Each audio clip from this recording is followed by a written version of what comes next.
Moment to turn inward. In this moment, we are being intentional with our energy, with our focus. We are opening up our heart space. We are opening up our mind. Relaxing into this holy moment. In this moment, there is nothing for us to do or to be or to get. All is perfect as it is. Anything that is on our minds, we lift up and we allow ourselves to empty. And in that space, we feel and allow the love that we are to rise up and point us to our own wisdom. Let us take another breath together.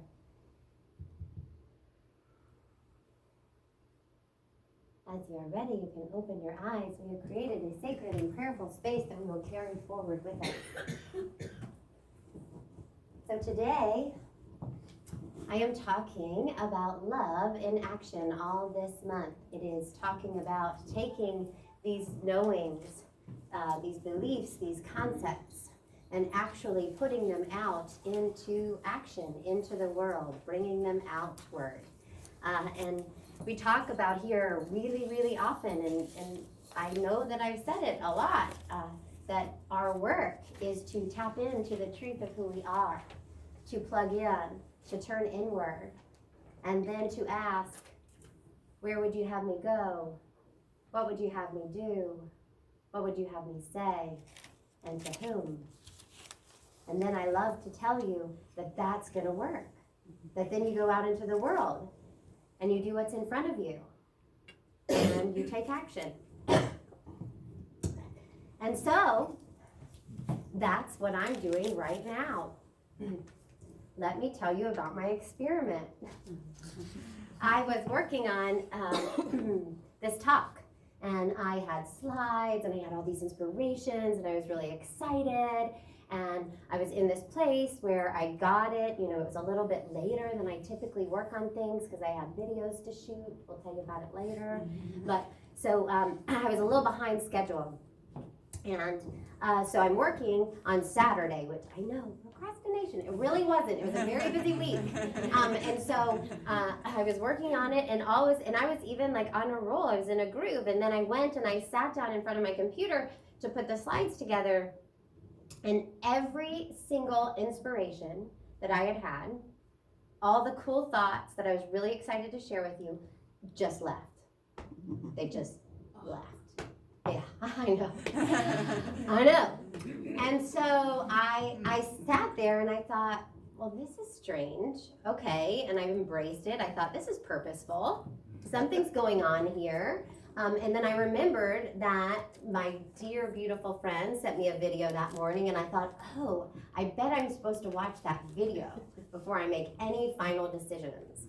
So I go and I watch the video, and it was lovely, but it was not the talk. And it was definitely not like a video I could show. So I thought, oh, well, what is going on here? And then I thought, oh, as I'm watching it, I have this thought like, oh, why didn't I think of Marianne Williamson, A Return to Love? Like,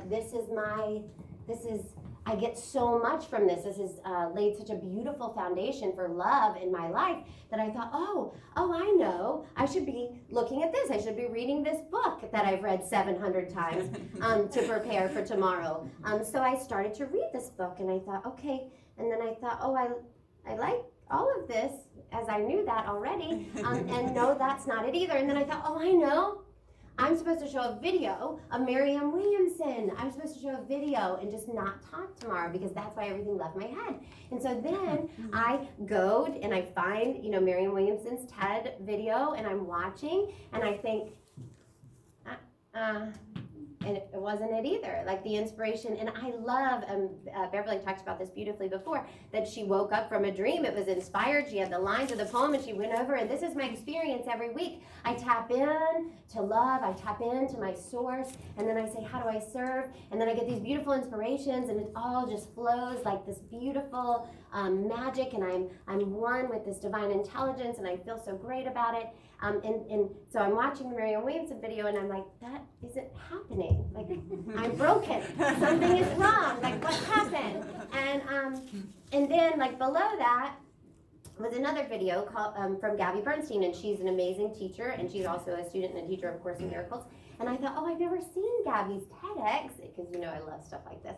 So then I'm like, okay, I'll just watch Gabby's TEDx. So then I go and I watch Gabby, and I start to listen to this, and I think, Lydia, what are you doing? This is not working on your talk. You're now just watching videos of people that inspire you. And so, but then I thought, but that's okay, because it must be purposeful. And she says, she gets on the stage, and the first thing she says is, I woke up this morning at 2 a.m. I haven't had a lot of sleep. But I do some of my best, most inspired work at 2 and 3 a.m. And so I thought, that's the problem. I should be doing this at 2 and 3 a.m. And so I thought, well, that must be. And then I just kept going. And she said, it's, 2 and 3 a.m. is when I get my best guidance. And so I get up, and she was very anxious. She was nervous about getting this TED Talk. And the phrase that kept coming to her was 18 minutes, 18 minutes, 18 minutes. And the reason why is because you only get 18 minutes for the TED Talk. And she normally talks a really long time. So she's like, how am I going to fit it in these 18 minutes? And so I'm with her, and I'm feeling nervous. I'm like, I know. How am I going to talk tomorrow? I don't even have any slides. I tried already, Gabby. And so then I'm watching her, and she said that she tapped in. She tapped in. She went into meditation. And she felt very, very clearly and heard very, very clearly, just be authentic. Just be yourself. And time will expand. And then she felt, yes, that's right, that's my guidance. And so she opened her eyes, and then she said, and so then I walked over to my computer, and at this moment, I know what's about to happen. You guys might not know, but I definitely knew. And I'm like, no, she's not going to do what I think she's going to do. And she's like, so then I walked over to my computer, and I went, and I deleted my entire TED outline.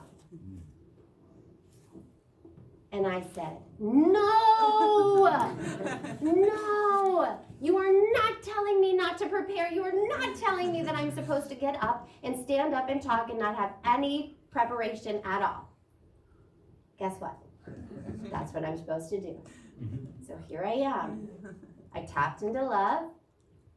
I tapped into my source. And I'm hopeful that I'm going to say something that has some value or meaning to someone somewhere. And if I don't, if I fail, then that's okay too, because I took the invitation.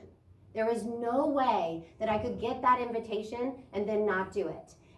Trust me, I tried. And I looked at Keith right before we started, and I was like, and he looked at me because he could tell something was going on, and I was like, it's not going to be good.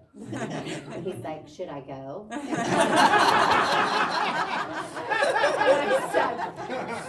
I would. So, let's see what happens. I did this morning, it came to me really, really clearly, because what I wanted to say about love and what I feel is important to communicate is that we really do, our work really is to be intentional and to tap in to the love that we are.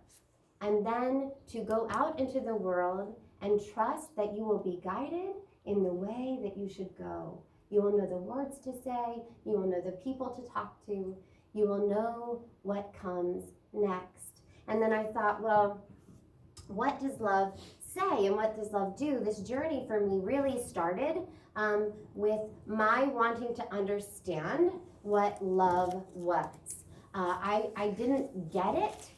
This thing, everybody said I love you, and I could clearly tell that people would sometimes say I love you, and I didn't feel love. Like I thought, well, what is this thing called love? Is it this emotion that we feel? Because I feel anger. So do I say, I anger you? Like I don't say that. I say, I love you. And what does that mean? And that true intention of wanting to know, wanting to understand what love really was. and kind of emptying my hands, deciding that I didn't know what it was, and being empty enough to allow it to show me is how I have come to experience love. It is how I've come to experience the love that I am. And the thing about love is, I say let's tap into love, right? And then let's go out into the world and then follow our guidance. But here's the thing. Love doesn't always say the same thing. My guidance and your guidance and what love tells me to do in this situation and what love tells you to do in this situation could be completely different things. So how do you point to love and how do you say follow love? Because it's flexible.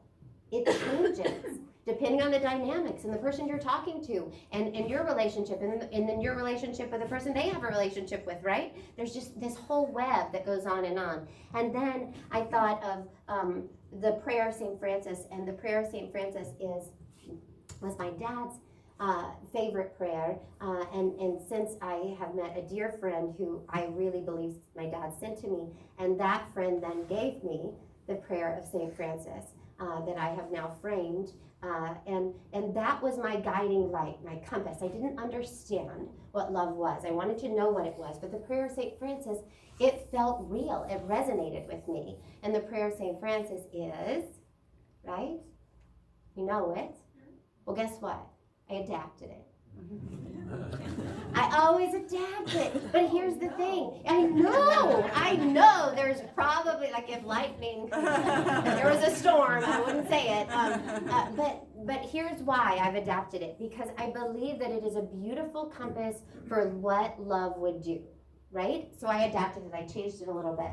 Love is an instrument of peace. That is what love is. Love is an instrument of peace. Where there is hatred, love loves. Where there is injury, love pardons. Where there is doubt, love has faith. Where there is despair, love hopes. Where there is darkness, love is light. And where there is sadness, love is joy. Love seeks to console, and in doing so is consoled. Love understands, and thus brings about understanding. Love loves, and so it draws it to itself. My understanding of God is that God is the energy of love. That is what God is. We are born from that energy. We are part of that energy. We are a continuum of that energy. We are a physical expression of that energy. And so as we commit to be love, as we commit to tap into it, and then to go out and live, what begins to happen is all the things that are not true about me, all of my defense mechanisms, and my fear, and my hatred. I said a minute ago that I hate the clock, like literally 3 minutes before I'm supposed to come talk about love, so I was doing a really good job just a minute ago. But it is, love is a commitment, and as we live out from that commitment, as we decide that that's what we're going to be, that's what we're going to do, that's how we're going to show up in our lives and in the world, then all of these things that aren't really me, all of these thoughts of separation between myself and from the love, the energy that God is, begins to fall away. And what begins to happen is that I begin to know the truth of who I am. Last week we looked at this belief system diagram as a way of understanding forgiveness. And I believe that it is just as helpful in understanding love. So as we come to know the truth of who we are, and we do that by a commitment to love, by a commitment to show up as love, let love guide our words, let love guide our actions. As we do that, what begins to happen is inside of our circle, inside of the things that we know to be true, begins to be things like, the world is kind. And guess what happens when that goes inside your belief system? The world is kind. That's what you get. As you begin to be loved, guess what goes inside of your belief system? I am good. And guess what happens? You are. You see it. You feel it. It's reflected back to you.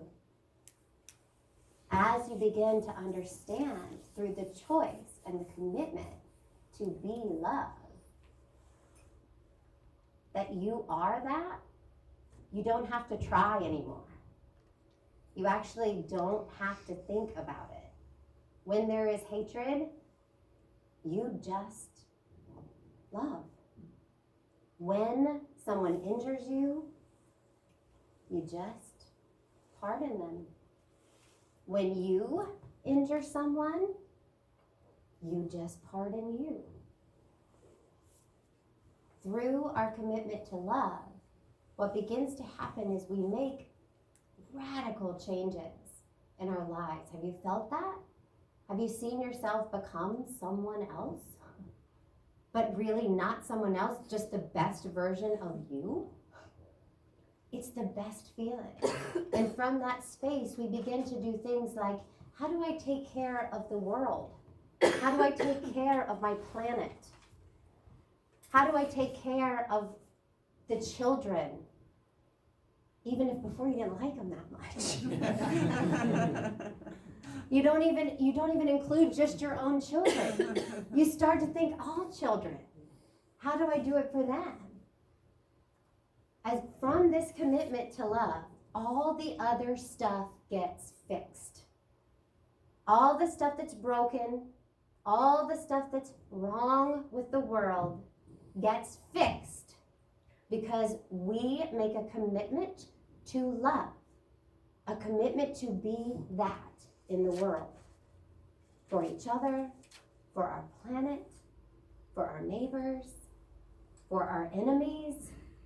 The Course in Miracles says something really beautiful, and it talks about the miracle being a place where an ancient hate has become a perfect love. And there is nothing more freeing than that feeling of forgiveness. We talked about forgiveness last week, and it is there's no better feeling than to have an old experience, someone in your experience that you didn't like, that, I was putting it mildly, someone that you really didn't like, I was trying to put it with lots more emphasis, someone that you really didn't like, the person that you thought, how could this person be in my experience? I don't understand it. Haven't I been good? Haven't I been nice? How did this person get here? And then that person shows up in the way that they have before, and you don't feel like that anymore. You just look at them and know that love is an inner quality that insists that all things are good, including you, no matter how you show up right now. And from that insistence, from the insistence that it is good, guess what happens? Good. They're able to show up in a different way. And if they're not, they fall away from your experience, and all you're left with is thank you. This is the commitment to love, and you deserve that freedom. I deserve that kind of freedom. The world deserves that kind of freedom. And all change of any kind, whatever is on your heart, the thing that you think is broken about the world, that needs fixing, that needs a change, that thing, love is the answer. Your commitment to love is the answer. Once you commit to that, you get to show up to life in a clear, free way. And you fix it. We fix it together. I am so, so grateful for this room. I am so grateful for each of you and the depth of your consciousness and your commitment to love. Because it makes it easy for me to make it, right? I get to look around and I get to see yours and I get inspired to mine. And I'm very, very grateful. Let's take a moment.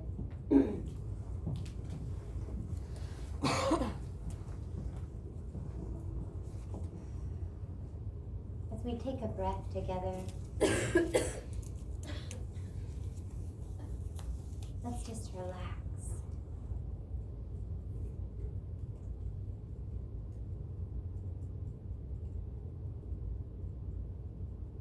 It is my intention to tap in to the love that I am.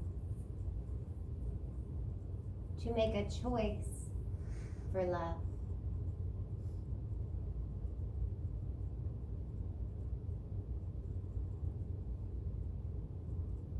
In this moment, I will be silent and experience the truth.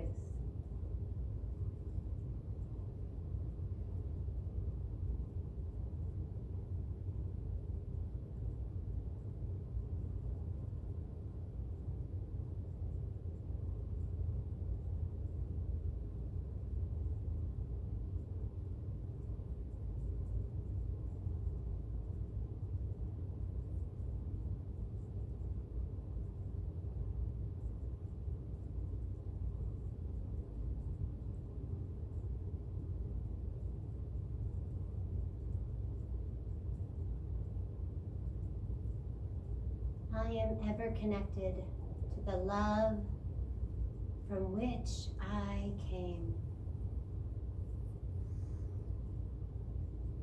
I make a commitment to tap into this love, to check in with it, to tune into it, and then and only then take action.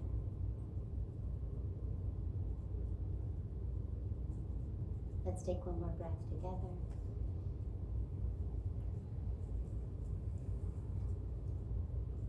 As you are ready, you can open your eyes.